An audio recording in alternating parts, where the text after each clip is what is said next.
नमस्कार मित्रांनो, भारत आणि इंग्लंड यांच्यातील मालिका नुकतीच पार पडली असून टीम इंडियासाठी हा दौरा अत्यंत निराशाजनक ठरला। सुरुवातीला टी20 मालिकेत भारतीय संघाला व्हाईटवॉशचा सामना करावा लागला आणि त्यानंतर एकदिवसीय मालिकेतही पराभव स्वीकारावा लागला। इतकेच नाही तर यापूर्वी टीम इंडियाने आयर्लंड विरुद्धची मालिका सुद्धा गमावली होती।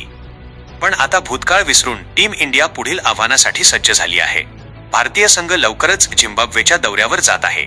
या दौऱ्यात भारत आणि झिम्बाब्वे यांच्यात 3 टी20 सामन्यांची रोमांचक मालिका रंगणार आहे। विशेष म्हणजे या मालिकेत टीम इंडियाच्या कर्णधारपदाची धुरा श्रेयस अय्यर सांभाळणार आहे, तर झिम्बाब्वेचे नेतृत्व सिकंदर रझाकडे असेल। मालिकेच्या वेळापत्रकाबद्दल बोलायचे झाल्यास अवघ्या 4 दिवसांत हे 3 सामने खेळवले जाणार आहेत। पहिला सामना गुरुवार 23 जुलैला खेळला जाणार आहे। त्यानंतर दुसरा टी20 सामना शनिवार 25 जुलैला होणार आहे। तिसरा आणि अंतिम टी20 सामना रविवारी 26 जुलैला आयोजित करण्यात आला आहे। हे तिन्ही सामने हरारे येथील स्पोर्ट्स क्लबच्या मैदानावर रंगणार आहेत। भारतीय वेळेनुसार हे सर्व सामने संध्याकाळी ठीक 4:30 वाजता सुरू होतील।